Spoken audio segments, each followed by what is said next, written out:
Bismillahirrahmanirrahim. Alhamdulillahi rabbil alamin. Allahumma salli wa sallim wa barik ala Muhammad wa ala ali Muhammad. Allahumma inna nas'aluka ilman nafi'a wa rizqan thayyiba wa amalan mutaqabbala.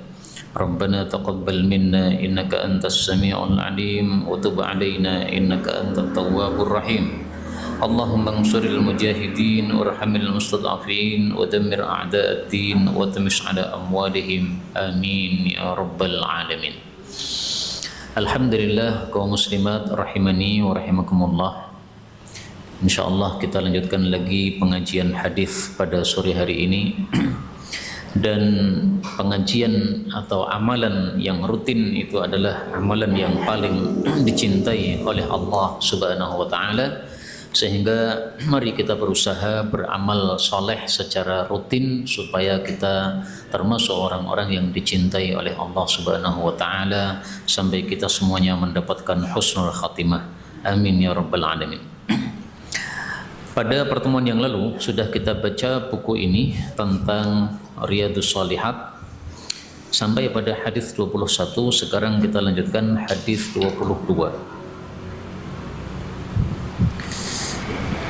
Leres nggih, dua-dua nggih. Dua-dua nomor 21. Oh, 21 nggih. Ruya diriwayatkan berarti hadisnya ini dhaif. Karena hadis yang dhaif ditandai dengan kata-kata ruya. An Jabirin dari Jabir radhiyallahu anhu qala Rasulullah sallallahu alaihi wasallam. Rahimallah, semoga Allah merahmati imra'an, seseorang allaqa yang menggantungkan fi baitihi, di dalam rumahnya, sautan, satu cambuk. Untuk apa cambuknya itu? Yu'adzibu, dia mendidik, bihi, dengan cambuk tadi, ahlahu, keluarganya. Hadis diriwayatkan oleh Ibnu Adi dalam kitab Al-Kamil dan didhaifkan oleh Al-Bukhari dan Ibnu Ma'in. Walahu syahidun, tetapi hadis ini memiliki syahid atau saksi, maksudnya adalah penguat. Nah, sehingga hadis ini meskipun sanadnya dhaif tetapi maknanya sahih, bahwasanya disunahkan seseorang itu menggantungkan cambuk di rumahnya dalam rangka mendidik keluarganya. Kalau memang mereka melanggar aturan Islam, maka dididik dengan cambuk tersebut. Kaum muslimat rahimani wa rahimakumullah. Dari hadis ini kita ambil beberapa faedah. Faedah yang pertama, disyariatkannya menggantungkan cambuk, tetapi jangan mudah-mudah untuk memukul dengan cambuk tadi. Cambuk hanya digunakan ketika memang betul-betul diperlukan untuk dididik dengan pukulan. Sehingga cara yang pertama adalah dengan nasihat. Kalau dengan nasihat sudah cukup, maka tidak usah dipukul. Tetapi kalau memang tidak manjur kecuali dengan dipukul, maka diperbolehkan untuk memukul dengan cambuk. Halaman 15. Hadis nomor 21. Pelajaran yang kedua, bahwasanya kata-kata rahimallah, semoga Allah merahmati, ini adalah ungkapan doa. Tetapi boleh juga diterjemahkan dengan ungkapan berita, yaitu Allah telah merahmati. Maka bisa dipahami sebagai doa, bisa juga dipahami sebagai berita. Saya di sini memilih terjemahan yang doa, sehingga dalam terjemah saya tulis semoga Allah merahmati. Tapi seandainya diganti terjemahnya dengan berita, Allah telah merahmati, juga boleh, karena kalimat seperti ini memang mengandung dua kemungkinan makna, bisa doa, bisa berita. Faedah berikutnya, bahwasanya memukul itu ada dua macam. Yang pertama, memukul untuk mendidik. Yang kedua, memukul untuk menyiksa. Nah, yang dimaksud dalam hadis ini adalah memukul dengan cambuk tapi untuk mendidik, bukan untuk menyiksa. Sehingga tidak boleh memukul dengan cambuk kepada anak atau kepada istri sampai keluar darah, nggak boleh. Tidak boleh sampai meninggalkan bekas luka, nggak boleh. Misalnya memar-memar. Tidak boleh sampai menggeser tulang. Nah, 3 ini tanda bahwasanya pukulannya bukan pukulan didikan, tetapi pukulannya pukulan siksaan. Orang dipukul sampai berdarah, ini menyiksa. Orang dipukul sampai ada bekas memar-memar, ini menyiksa. Orang dipukul sampai geser tulangnya, nah ini adalah menyiksa. Karena itu mukulnya hendaklah dengan perlahan-lahan, yang sekiranya dia paham bahwasanya dia melakukan kesalahan sehingga orang tuanya terpaksa untuk memukul dia padahal biasanya tidak pernah memukulnya. Dan ini menggantungkan cambuk di rumah ini termasuk satu sunnah yang sudah mati, karena hampir jarang atau tidak ada rumah-rumah yang di dalamnya ada cambuk yang digantung. Karena itu dulu pada tahun 2013 ketika saya membacakan hadis ini di Masjid Kebonan Sriwedari, kemudian saya suruh takmir masjid untuk cari cambuk, karena di Sriwedari itu waktu itu ada orang-orang jual cambuk. Dulu masih digunakan untuk taman hiburan ya, sehingga banyak yang jualan di sana. Nah, cambuk itu harganya waktu itu Rp9.000 ya. Nah, saya suruh beli cambuk untuk menegakkan sunnah yang sudah mati ini. Dan sampai hari ini cambuk tersebut dari tahun 2013 sampai sekarang 2026 masih tergantung di rumah saya. Tapi belum pernah saya gunakan untuk mukul sama sekali. Karena anak-anak sudah cukup dinasihati dengan ucapan, tidak perlu sampai dengan memukul mereka. Kemudian hadis berikutnya nomor 22, ini hadis yang menguatkan hadis sebelumnya tadi. Ani bin Abbas radhiyallahu anhuma qala qala Rasulullah sallallahu alaihi wasallam, alliku, gantungkanlah as-sauta, cambuk, haitsu, di tempat yang yarahu, melihatnya, ahlul baiti, penduduk rumah, penghuni rumah. Fa innahu, karena sesungguhnya cambuk itu, adabun, adalah didikan, lahum, untuk mereka. Rawahu Tabarani, diriwayatkan oleh At-Tabarani. Di sini terjemahnya salah ya, At-Tabrani, salah. Mestinya At-Taba, jadi baknya di fathah. Dan ini kesalahan yang umum. Rata-rata orang menerjemahkan Tabrani ya. Di buku-buku, di internet ya, di YouTube ya, itu orang-orang sering menyebutkannya Tabrani. Semestinya pakai bak yang di fathah. Karena asalnya beliau itu tinggalnya di daerah namanya Tabariyah. Nah, sehingga kalau dibuat nama otomatis baknya di fathah. Kaum muslimat rahimani wa rahimakumullah, hadis yang satu ini derajatnya sahih. Sehingga hadis ini menguatkan hadis yang sebelumnya yang dhaif. Karena itu tidak semua hadis dhaif itu ditolak. Kadang-kadang ada hadis yang dhaif sanadnya saja, tetapi maknanya sahih. Contohnya sangat banyak sekali. Misalnya ada hadis mengatakan kalau seseorang itu sering datang ke masjid, maka berarti dia itu orang yang imannya bagus. Ini hadisnya dhaif, riwayat Tirmidzi. Tapi maknanya sahih. Memang orang yang sering ke masjid itu tanda imannya bagus. Karena Allah mengatakan innama ya'muru masajidallahi man amana billah. Yang memakmurkan masjid itu adalah orang-orang yang iman kepada Allah Subhanahu wa ta'ala. Kemudian kita ambil beberapa faedah dari hadis ini. Faedah yang pertama, bahwasanya hadis ini menyuruh untuk menggantungkan cambuk. Sementara hadis yang sebelumnya tadi hanya mendoakan saja orang yang menggantungkan cambuk. Nah, hadis yang mendoakan tadi dhaif, sementara hadis yang menyuruh ini sahih. Nah, perintah di sini bukan perintah yang wajib, tapi perintahnya perintah sunnah. Sehingga seandainya seumur hidup kita tidak menggantungkan cambuk di rumah juga tidak berdosa. Tapi kalau panjenengan pengen dapat pahala, maka silahkan menggantungkan cambuk di rumah dalam rangka mengikuti perintah Nabi Sallallahu Alaihi Wasallam. Maka selama cambuknya masih tergantung, maka masih mendapatkan pahala dari Allah Subhanahu wa Ta'ala. Faedah berikutnya, apakah yang digantung harus cambuk? Insya Allah tidak harus cambuk.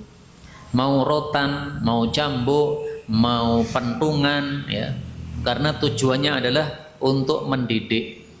Nah, sehingga kalau orang-orang Arab itu seringnya memukulnya dengan cambuk, sementara kalau kita orang Indonesia itu biasanya memukulnya dengan rotan, maka insya Allah tidak masalah kalau cambuk ini kita ganti dengan rotan. Rotan kita gantung, kemudian kita beritahu anak-anak, ini rotan untuk memukul kalau ada yang melanggar, maka jangan ada yang melanggar supaya tidak digunakan rotan tersebut. Faedah berikutnya, hadis ini menyuruh kita untuk menggantungkan cambuk di tempat yang terlihat oleh semua keluarga rumah. Berarti digantungkan di tempat yang terbuka, bukan di tempat yang tertutup. Kalau di tempat yang tertutup, misalnya di kamar kita, ya anak-anak kita nggak akan bisa melihat, mereka tidak pernah masuk kamar orang tua. Tapi misalnya ditaruh di kamar tamu, atau ditaruh di kamar ruang makan, ya, atau ditaruh di luar rumah, ya, di depan pintu. Nah, sehingga mereka setiap kali masuk rumah, mereka melihat cambuk tersebut, sehingga mereka teringat ini adalah cambuk yang disiapkan untuk mendidik anak-anak supaya mereka taat kepada Allah Subhanahu wa Ta'ala dan taat kepada Rasulullah sallallahu alaihi wasallam. Kita lanjutkan halaman 16, hadis nomor 23. An Abi Musa, dari Abu Musa, namanya Abdullah bin Qais radhiyallahu anhu. Qala Rasulullah sallallahu alaihi wasallam, ayyuma, siapapun, imra'atin, wanita, ista'tarat, berparfum, thumma, kemudian, kharajat, dia keluar, maksudnya keluar rumah, famarrat, lalu dia lewat, ala qaumin, kepada kaum laki-laki, liyajidu, supaya mereka mendapati rihaha, baunya, yaitu wanginya, fahiya, maka perempuan tersebut, zaniyatun, adalah pelacur, wa kullu ainin, dan setiap mata itu adalah zaniyatun, berzina. Hadis diriwayatkan oleh Nasai dan disahihkan oleh Al-Hakim. Kaum muslimat rahimani wa rahimakumullah, hadis ini menunjukkan perempuan tidak boleh pakai parfum keluar rumah sehingga tercium bau wanginya oleh selain suaminya. Hukumnya apa? Haram. Dari mana taunya haram? Dari kata-kata zaniyatun, disebut pelacur. Padahal hukumnya berzina adalah haram. Nah, berarti memakai parfum bagi perempuan keluar rumah sampai tercium baunya, itu adalah hukumnya haram. Karena itu dalam hadis yang lain, saya tidak tahu apakah hadisnya saya sebutkan di sini ataukah tidak, disebutkan bahwa parfum itu dibagi dua. Yang pertama parfum untuk laki-laki, yaitu yang warnanya tidak tampak tetapi baunya sangat semerbak. Yang kedua parfum untuk perempuan, yaitu yang baunya tidak semerbak tetapi warnanya sangat tampak. Misalnya kuning yang sangat cerah. Nah, sehingga kalau dipakai atau diusapkan di pipi itu akan menyebabkan pipinya menjadi bertambah cerah atau menjadi kuning. Itu seperti misalnya minyak wangi za'faron, ya. Mungkin dulu sudah pernah lewat, saya nggak tahu, ya. Oh sudah ada itu pada halaman 12 nomor 18. Nah hadis itu halaman 12 nomor 18 yang menyebutkan bahwasanya parfum wanita itu adalah yang warnanya tampak tetapi baunya tidak tampak, itu maksudnya adalah parfum yang dipakai di luar rumah, sehingga dia keluar rumah itu tidak ada bau sama sekali. Adapun kalau parfum di dalam rumah, maka silahkan wanita pakai parfum apapun, bebas. Pakai parfum yang dahsyat sekali, semerbak baunya untuk suaminya, nah, silahkan, tidak ada larangan sama sekali. Nah sehingga hadis yang kemarin itu halaman 12 itu hanya berbicara tentang parfum yang dipakai oleh perempuan ketika keluar rumah. Kemudian dari hadis ini kita ambil beberapa faedah. Faedah yang pertama, perawi hadis ini namanya Abu Musa Al-Asy'ari. Beliau adalah seorang sahabat Nabi yang suaranya sangat merdu di dalam membaca Al-Quran, sehingga beliau dipuji oleh Nabi SAW bahwasanya beliau seperti suaranya Nabi Dawud alaihi salatu wassalam. Maka dari kejadian itu diambil pelajaran bolehnya memuji seseorang, tetapi pujian yang sesuai dengan kenyataan. Tidak boleh kita memuji seseorang yang tidak sesuai dengan kenyataan, karena itu termasuk dari kedustaan di dalam kita berkata-kata. Nah Abu Musa itu memang suaranya sangat indah, sehingga istri-istri Nabi sangat senang mendengar suaranya Abu Musa, dan Rasul SAW pun memuji Abu Musa Al-Asy'ari radhiyallahu ta'ala anhu.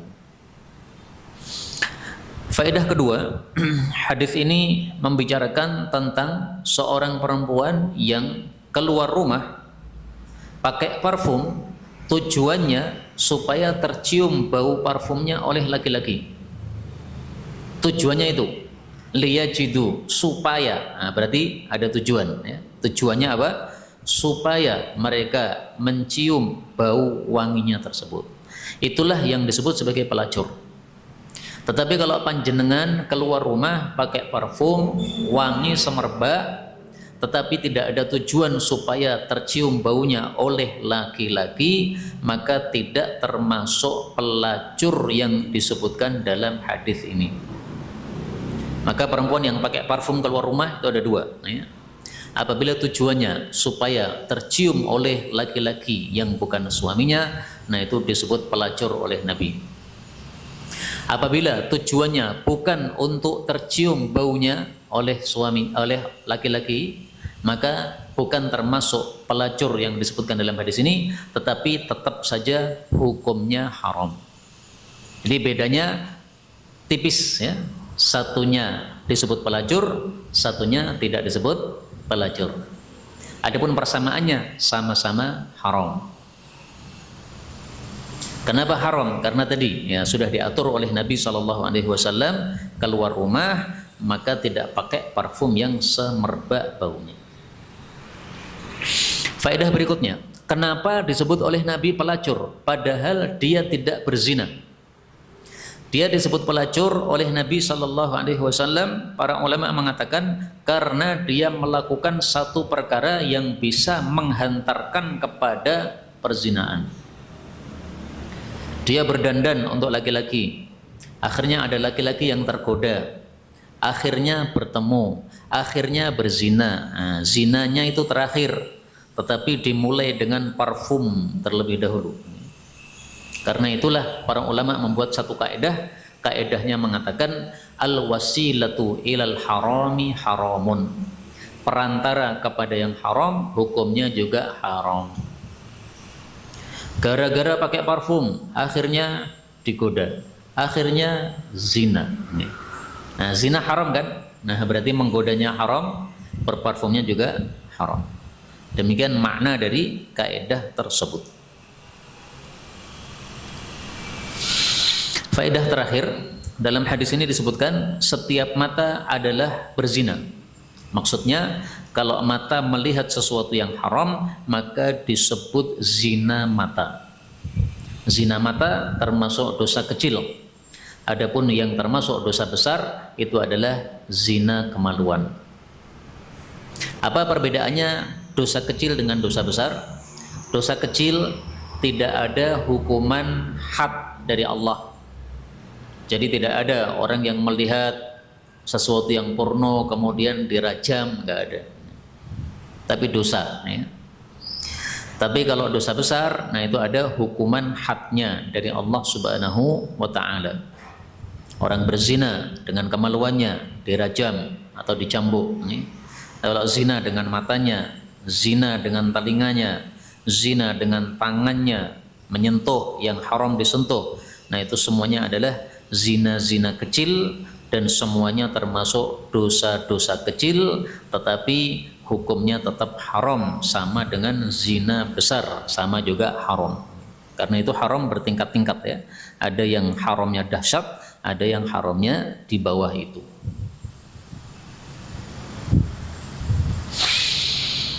Hadis berikutnya 24. An Abi Hurairah radhiyallahu anhu qala qala Rasulullah sallallahu alaihi wasallam, ayyuma siapapun imra'atin wanita tatayyabat berparfum, thumma kharajat kemudian keluar, ilal masjid ke masjid, lam tuqbal tidak diterima, laha baginya salatun salat, hatta sehingga taghtasil dia mandi. Hadis diriwayatkan oleh Ibnu Majah. Kaum muslimat rahimani wa rahimakumullah, hadis ini menunjukkan dua hal. Yang pertama, haramnya seorang perempuan keluar rumah pakai parfum yang semerbak. Dari mana taunya haram? Dari kata-kata lam tuqbal, salatnya tidak diterima. Ini adalah hukuman. Hukuman itu diberikan kepada yang melakukan keharaman. Adapun yang melakukan kemakruhan, maka tidak ada hukuman dari Allah Subhanahu wa Ta'ala. Nah, sehingga hukuman tidak diterima sholat ini menunjukkan bahwasanya berparfum tersebut hukumnya adalah apa? Haram, bukan hanya makruh saja. Kemudian yang kedua, hadis ini menunjukkan bolehnya para perempuan untuk sholat berjamaah di masjid. Meskipun lebih utama perempuan sholat di dalam rumahnya masing-masing. Tapi memang diperbolehkan dan tidak dilarang seorang perempuan berjalan ke masjid untuk ikut sholat jamaah. Saya perhatikan istri-istri Nabi itu juga sebagian mereka sholatnya di masjid tetapi malam hari, Bu. Jadi subuh itu ke masjid, maghrib itu ke masjid, isya itu ke masjid. Tapi kalau zuhur sama asar, saya belum mengetahui satupun hadis Nabi bahwasanya istri-istri Nabi atau para sahabiyah mereka pergi ke masjid untuk sholat zuhur dan asar, itu saya tidak tahu. Lah bedanya apa antara malam dengan siang? Bedanya kalau siang itu perempuan terlihat dengan sangat jelas. Tapi kalau malam, karena dulu itu adalah gelap gulita, belum ada lampu, sehingga perempuan berangkat ke masjid malam-malam itu tidak terlihat oleh para laki-laki. Nah, sekarang sudah banyak lampu, sehingga sebagian wanita pilih tetap sholatnya di rumah. Ya nggak apa-apa, memang itu lebih utama. Tapi kalau senang di masjid karena ada pengajian misalnya, nah silahkan panjenengan sholat di masjid, tidak masalah sama sekali. Hadis berikutnya 25. Wa an Muawiyah radhiyallahu anhu qala Rasulullah sallallahu alaihi wasallam, ayyuma siapapun imra'atin wanita zadat menambahi fi ra'siha pada kepalanya sya'aron rambut, laisa minhu yang bukan dari kepala tersebut, berarti rambutnya rambut tambahan, fa innahu maka sesungguhnya hal itu zurun adalah kedustaan, tazidu yang dia menambahkan, fihi di dalam kepalanya. Hadis riwayat An-Nasa'i. Kaum muslimat rahimani wa rahimakumullah, Hadis ini menunjukkan tidak boleh wanita menyambung rambutnya meskipun karena berdandan kepada suaminya, tidak boleh. Semakin tua semakin rontok rambutnya, tinggal sedikit, akhirnya cantiknya berkurang. Kemudian disuruh oleh suaminya untuk nambah rambut supaya tambah cantik, nggak boleh. Kenapa tidak boleh? Padahal disuruh suami, katanya harus taat karena sudah dilarang oleh Rasulullah sallallahu alaihi wasallam. Tapi yang dilarang ini adalah kalau ditambah dengan rambut. Kalau ditambah dengan selain rambut maka tidak masalah. Misalnya rambutnya rontok disambung dengan tali rafia, nggak apa-apa. Tali rafia diseliwir-seliwir kecil-kecil sampai menjadi seperti rambut. Nah, itu nggak apa-apa. Kenapa tali rafia boleh sementara rambut tidak boleh? Karena yang dilarang rambut. Di sini kata-katanya sya'aron, rambut. Makanya para ulama mengatakan hukum larangan ini khusus rambut. Kalau disambung dengan rafia itu semua orang tahu, itu tuh rambut, sehingga tidak ada sisi kedustaan di dalamnya. Tapi kalau rambut disambung dengan rambut, nah, di sini ada sisi kedustaan. Karena orang yang tidak tahu mengira bahwasanya rambutnya adalah asli, bukan sambungan. Dia mengira rambutnya panjang, padahal pendek. Dia mengira rambutnya banyak, padahal sedikit.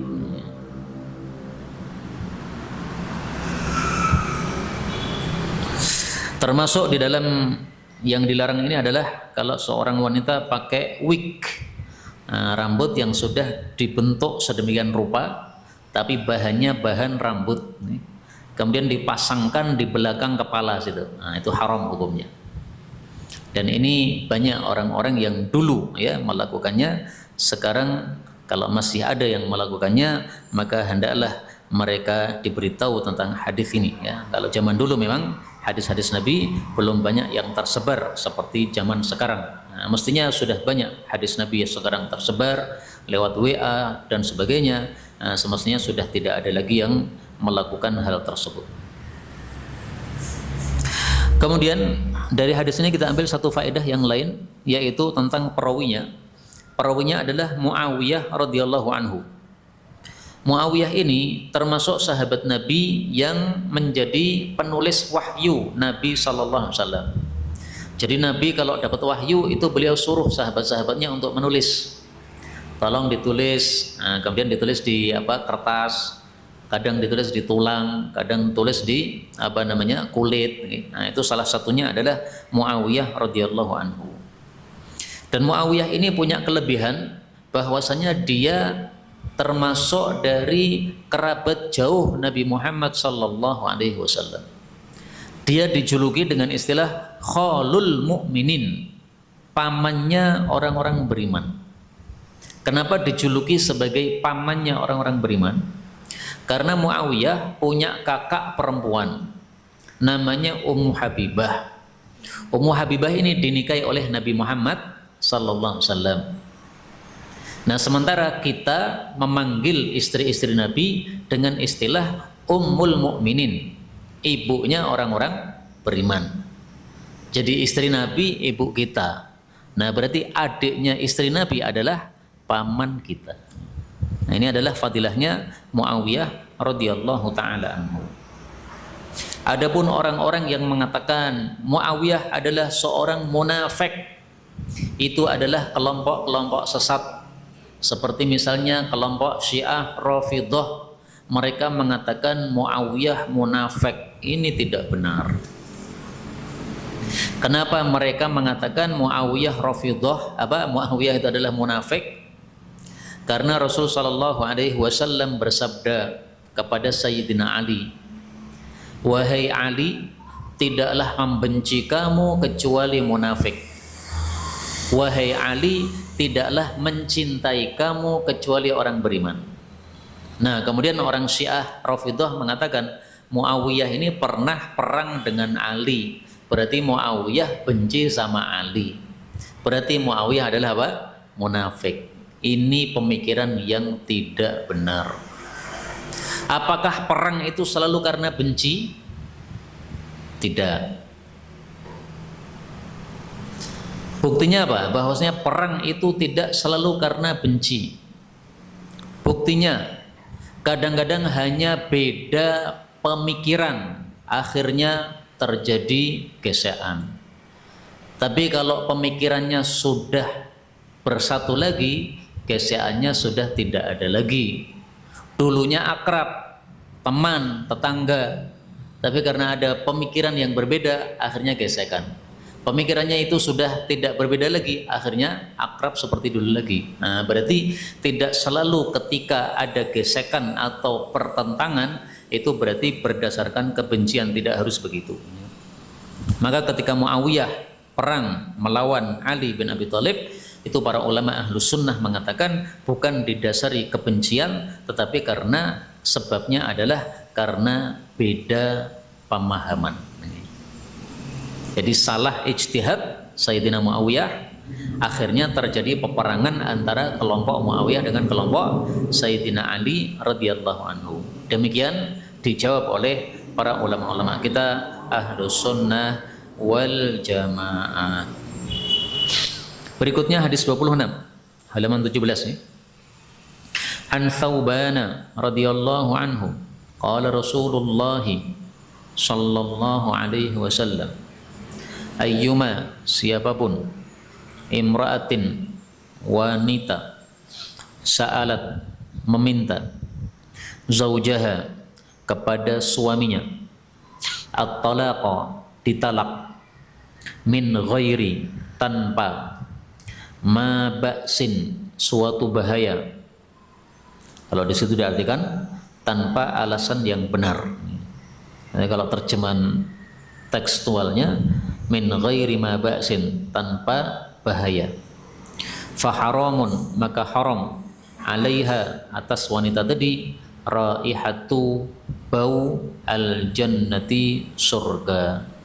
Hadis riwayat Abu Dawud dan disahihkan oleh Ibnu Hibban. Kaum muslimat rahimani wa rahimakumullah, hadis ini menunjukkan tidak boleh seorang istri minta cerai dari suaminya tanpa sebab. Sahabat-sahabat Nabi yang pemberani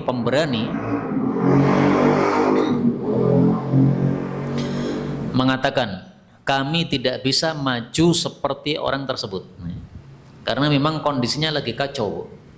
Umat Islam lagi kalah, orang-orang kafir jumlahnya sangat banyak, sehingga mereka kocar kacir umat Islam ini. Nah, maka mereka lari ke belakang. Melihat ada satu orang maju ke depan, mereka sebenarnya pengen tapi nggak berani. Akhirnya betul dia maju ke depan sampai akhirnya mati syahid. Nah, itu orang yang disingkapkan oleh Allah baginya bau surga.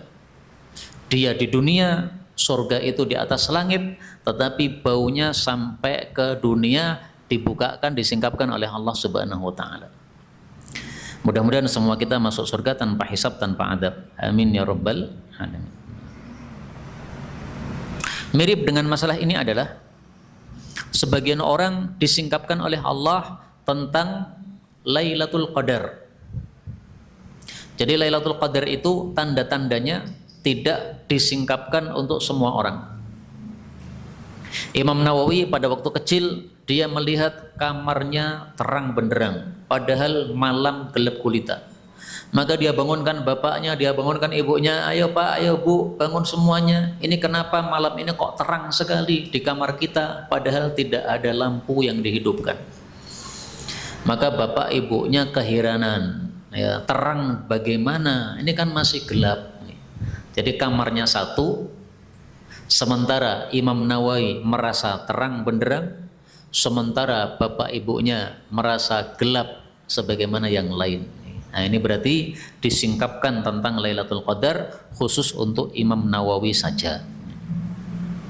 Ada sebagian ulama bercerita, pada satu malam di bulan Ramadan saya pergi ke laut, kemudian saya ambil air laut, dan saya minum ternyata rasanya segar, tidak ada asin sama sekali. Maka saat itulah saya tahu bahwa ini adalah Lailatul Qadar, kata beliau.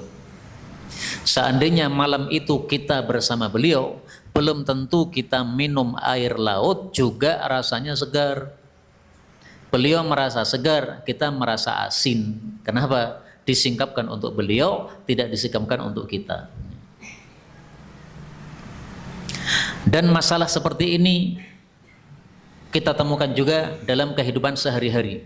Disingkapkan untuk sebagian orang, tidak disingkapkan untuk sebagian yang lain. Saya dulu pernah pesantren di Jawa Timur. Dari pesantren ke tempat kita makan itu sekitar setengah kilo.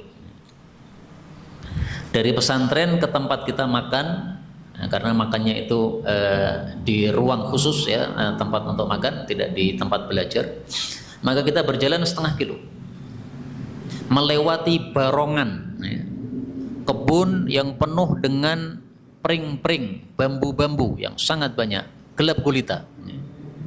Kemudian kita beberapa teman santri lewat situ. Kemudian salah satu dari santri tiba-tiba ketakutan, mengatakan ada sesuatu yang menakutkan, sambil dia nunjuk-nunjuk ke tempat itu. Sementara kita tidak melihat apa-apa. Jadi ternyata setan pun kadang-kadang ditampakkan oleh Allah Subhanahu wa taala kepada sebagian orang, tapi yang lainnya tidak bisa melihat. Makanya dalam kehidupan sehari-hari terjadi seperti itu. Sehingga apa yang saya sebutkan tadi, bahwa bau surga bisa tercium di dunia oleh sebagian orang, ini sesuatu yang tidaklah perlu diingkari ya. Ini sesuatu yang sangat wajar. Dalam kehidupan sehari-hari saja kita bisa mengalami hal yang serupa dengannya. Berikutnya hadis 27. Ini jam berapa, Bu? Soalnya jamnya kayaknya salah itu. Berapa? Kurang 14.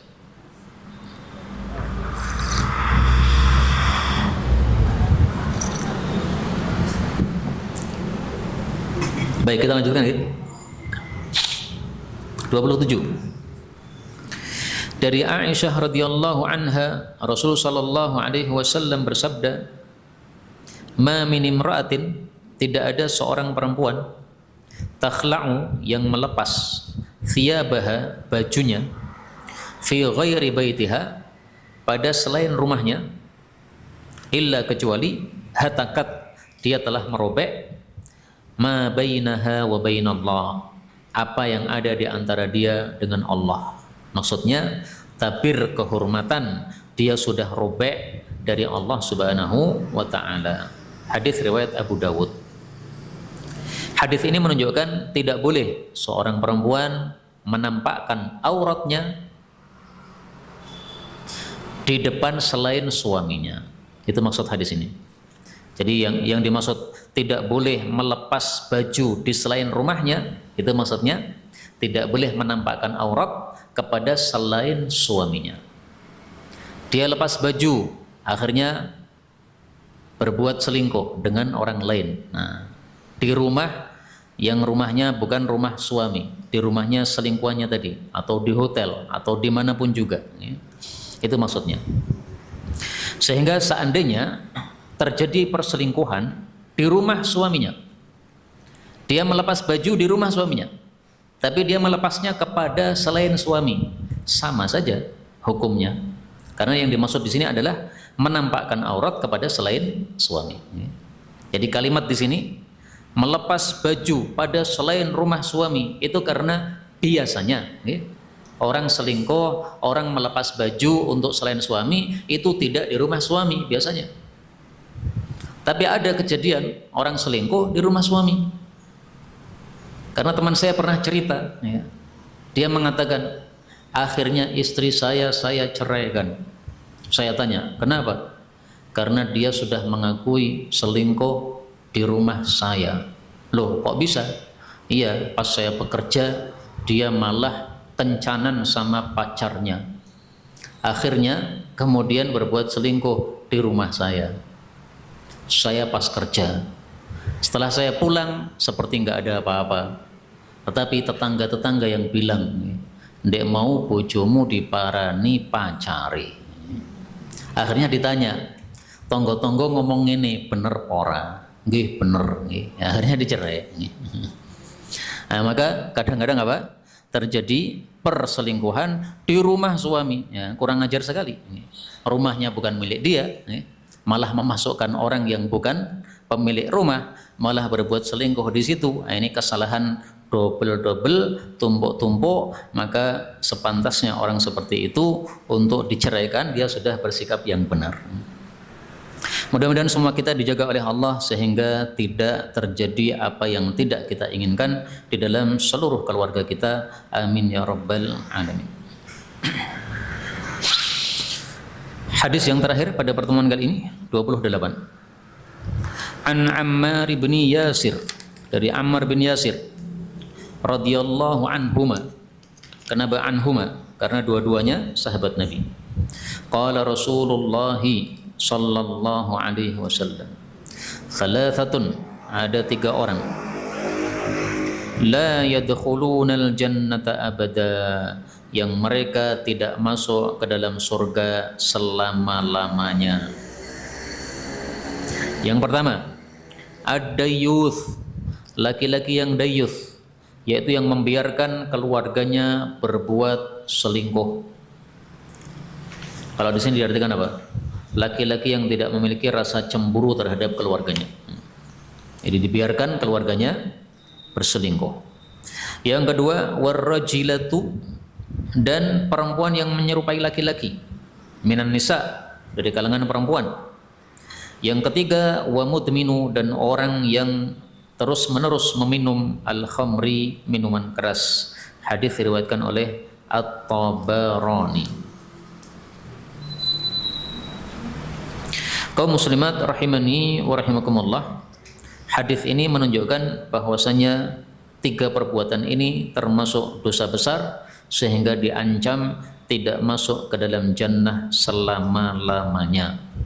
Yang berkaitan dengan para akhwat, para ummahat adalah kalimat yang kedua, yaitu ar-rajilatu minan nisa, wanita menyerupai laki-laki, hukumnya haram, dosa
besar.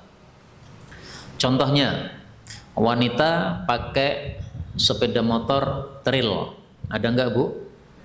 Ada. Nah, itu dosa besar, bukan dosa kecil. Kenapa? Karena naik motor trail ini khusus para laki-laki. Dia perempuan melakukan seperti itu, dosa besar. Seorang perempuan pakai sepatu laki-laki, bertingkah seperti laki-laki.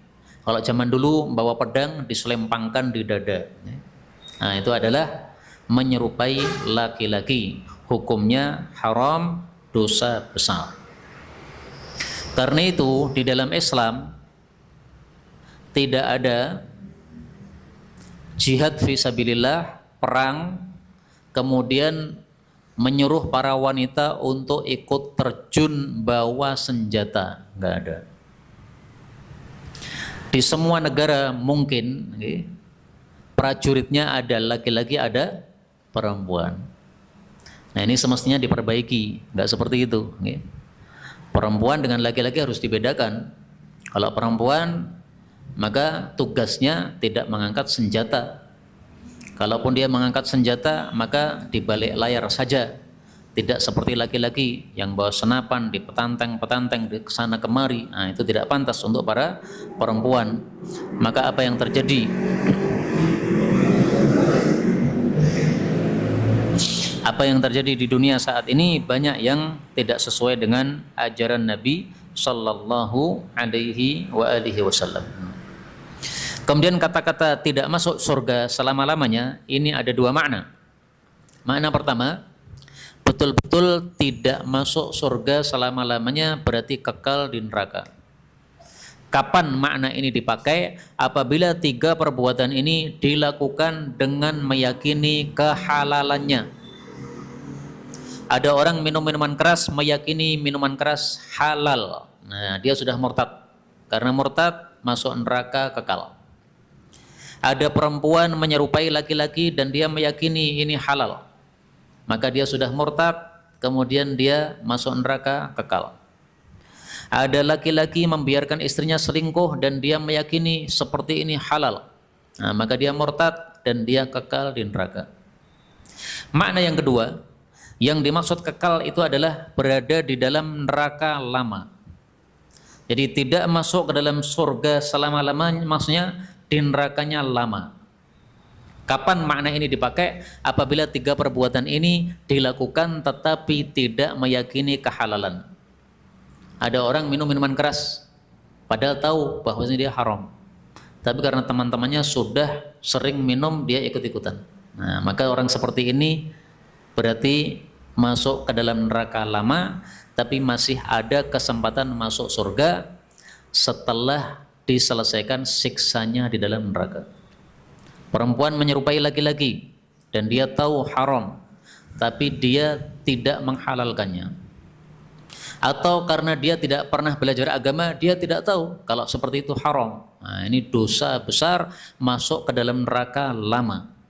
Tapi nanti bisa masuk surga setelah dosanya dihilangkan dengan api neraka. Kalau dia seorang muslim. Demikian juga dayuth tadi, ya. Laki-laki membiarkan istrinya berbuat selingkuh karena dia sendiri juga selingkuh. Tetapi dia tahu bahwasanya selingkuh itu sebenarnya haram. Jadi dia melakukannya sembunyi-sembunyi. Setelah tahu istrinya melakukan, dia biarkan. Padha wae aku yang melakukan. Nah, orang seperti ini di dalam neraka lama, tapi nanti masih bisa masuk ke dalam surga. Karena itu hati-hati, jangan memahami hadis sesuai teksnya, pahamilah hadis sesuai pemahaman para ulama. Kalau sesuai teks tidak sesuai dengan pemahaman para ulama, berarti kita yang salah paham. Di sini dikatakan selama-lamanya, tetapi dipahami oleh para ulama yaitu lama di dalam neraka, bukan betul-betul selama-lamanya. Pemahaman yang benar adalah yang dipahami oleh para ulama, bukan yang kita paham dari teksnya hadis. Karena hadis itu sangat banyak, sehingga pemahamannya harus disambungkan dengan hadis-hadis yang lain. Kalau kita tidak sambungkan dengan hadis-hadis yang lain, nanti akhirnya pemahamannya bertentangan dengan hadis-hadis yang lain. Inilah yang dapat kita pelajari, kaum muslimat rahimani wa rahimakumullah. Betulnya dari Allah Ta'ala, Kalaupun ada salahnya, fa astaghfirullahal azim li wa lakum walhamdulillahi rabbil alamin. Barangkali ada pembahasan?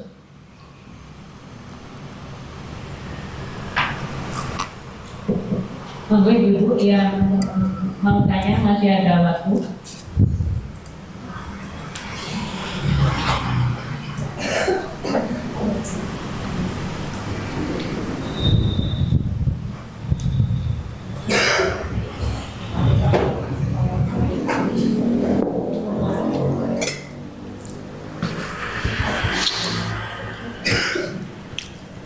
Cekap nggih? Baik, subhanakallahumma rabbana bihamdika asyhadu an la ilaha illa anta astaghfiruka wa atubu ilaik. Wassalamualaikum warahmatullahi wabarakatuh. Podcast mengudara. Kajian gratis ini berjalan atas izin Allah dan dukungan tulus dari Anda. Bersama kita sebarkan kebaikan seluas-luasnya. Yuk jadi bagian dari tim kebaikan kami dengan mendukung operasional dakwah. Jazakumullahu khairan kasiran.